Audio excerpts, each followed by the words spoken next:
नमस्कार, मैं हूं वीर सिंह। आप देख रहे हैं समाचार इंडिया लाइव। खबर आजमगढ़ से है। सगड़ी कार्यकर्ता सम्मेलन में बसपा ने घोषित किया शंकर यादव को प्रभारी प्रत्याशी।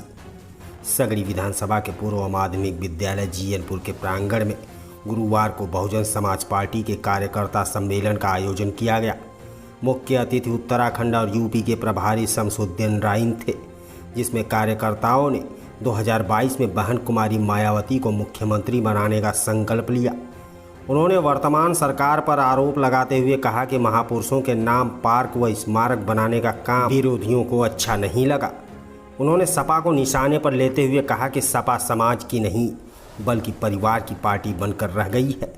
उन्होंने शंकर यादव को बसपा की सदस्यता दिलाई और उन्हें पूर्व मुख्यमंत्री मायावती और कांसीराम का प्रतीक चिन्ह देकर सम्मानित किया। उन्होंने कहा कि बहन मायावती के निर्देशानुसार शंकर यादव को सगड़ी विधानसभा का प्रभारी बनाया गया। शंकर यादव ने आए हुए अतिथियों का स्वागत किया। उन्होंने कहा कि पार्टी ने जो जिम्मेदारी दी है उसका निर्वहन करूंगा। आप डेली ट्वीट पढ़ते हैं, जब पत्रकारों पर अत्याचार होता, पत्रकार बलियाओं में पिटते हैं, मारे जाते हैं, तो सबसे पहले ट्वीट कौन करता है? सबसे पहले ट्वीट वो करती बहन कुमारी मायावती जी। आप बताओ, आज 11 महीने से किसान सड़कों में बैठा आएगा। ये अहंकारी सरकार किस तरीके की सुनवाई कर रही, जरा आप देख लो। महंगाई की और बेरोजगारी को लेके इतने बार ट्वीट किया है, क्योंकि बहुजन समाज पार्टी जो भी धरना प्रदर्शन करती है या कोई संवैधानिक दायरे में करती है, जो संविधान में एक दायरा बनाया है उस हिसाब से करती हैं, उस हिसाब से विरोध करती हैं। जो राजनीतिक संवैधानिक तरीका होता है, राजनीतिक तरीका होता है, उससे हमेशा बहन जी ट्वीट करती हैं, अपने अल्फाजों से, अपने लेख से, अपने ट्वीट के माध्यम से। 2022 में कितने सीटों पर आंकड़ा है आपका? बहुजन समाज पार्टी की सरकार बनाने जा रहे हैं। 250 से 300 सीटें जीत कर आ रही बहुजन समाज पार्टी। और जितने भी मैं आपको बता दूं, जो भारतीय जनता पार्टी ने बेवकूफ़ बना के लोगों को ठगने का काम जो किया था, नौजवानों को, किसानों को, यहाँ तक मजदूर को, व्यापारी को, सबको ठगने का जो काम किया, बेवकूफ़ बना के सरकार बनाई। आज वही नौजवान, वही मजदूर, वही व्यापारी, वही सामाजिक लोग आज बहुजन समाज पार्टी को मजबूर होके नहीं, शिद्दत के साथ, मोहब्बत के साथ और दिल से लगा रहे बहुजन। क्योंकि बहुजन समाज पार्टी में जब बीएसपी की सरकार रहती तो व्यापारी सुरक्षित रहता है, किसान को हमेशा आय बढ़ती है, क्योंकि गन्ने का मूल हो बहन जी ने बढ़ाया, किसान की आय बढ़ती है। उसके साथ नौजवानों को रोजगारी। देश की आज़ादी के बाद उत्तर प्रदेश में 2007 से 12 के बीच में जितना भी बैकलॉग खाली था आज़ादी के बाद का, वो बहुजन समाज पार्टी ने पिछड़े समाज का, दलित समाज का बैकवर्ड पूरा बैकलॉग पूरा करने का काम बहुजन समाज पार्टी के नेता ने किया था। हर इंसान को शिक्षा, सुरक्षा, स्वास्थ्य, सड़क, पानी, हर 6 कॉलम देने का काम किया था। सरकार अच्छी भली चलाई थी। और गुंडे और अपराधी या तो प्रदेश के बाहर थे, नहीं तो जेल के अंदर थे।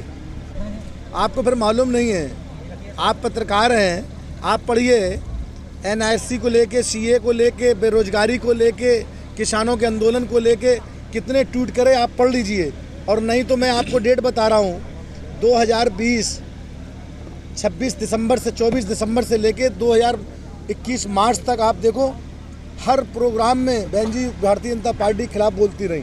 और अभी किसानों को लेके भारतीय जनता पार्टी के खिलाफ बोलती, फिर आप क्या देखते होगे? सर, ब्राह्मण जो है बीएसपी में कितने % भागीदारी? आज ब्राह्मण पूरे तरीके से बहुजन समाज पार्टी ने ब्राह्मण को मान सम्मान स्वाभिमान दिया, यहाँ तक विधानसभा में भागीदारी दी।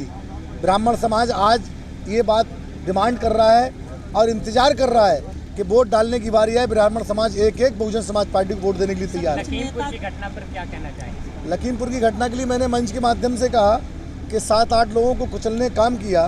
देश के गृह राज्य मंत्री के बेटे को जिस तरीके से, आप बताओ, जब गृह राज्य मंत्री रहेंगे, क्या निष्पक्ष जाँच हो सकती है? जाँच के लिए हमारी नेता ने कहा।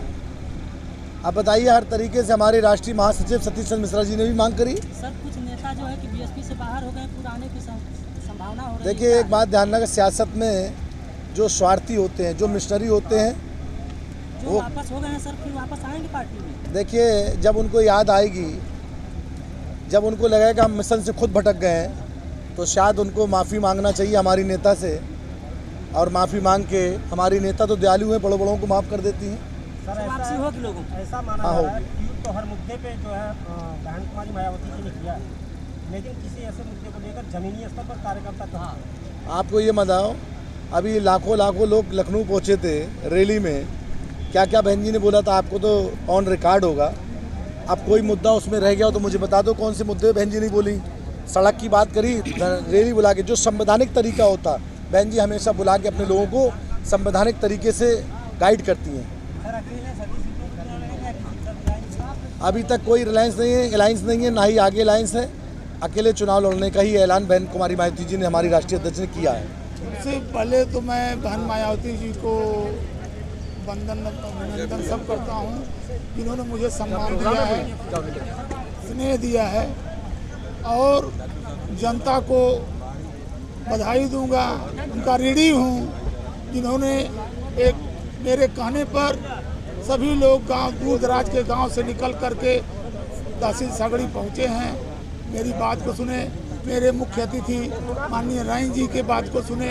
हमारे अध्यक्ष आज के कार्यक्रम के माननीय गौतम जी की बातों को सुना, और सुनकर के इन लोगों सबको मैं ढेर सारी बधाई दूंगा, अभिनंदन वंदन करता हूं। इन लोगों का ऋणी हूं, और अगर जनता मेरे पर विश्वास जताती है तो 2022 में बहन मायावती जी के लिए अपने तो अपने अगल बगल के भी विधायकों पर दबाव दे करके, हाथ मिलाकर प्रेम से उनको लाने की कोशिश करूंगा, और बहन जी का 2022 में मुख्यमंत्री बनाने के लिए भरपूर कोशिश करूंगा, और जो भी यहाँ की जनता के लिए मेरे से बनेगा मैं उनको करके दिखाऊंगा, ताकि उनके सीना चौड़ा रहे कि इस बार जो मैंने मत दिया है उसका हम सदुपयोग कर रहे हैं, स्वयं सदुपयोग कर रहे हैं। जय हिंद, जय भारत, जय बहुजन समाज।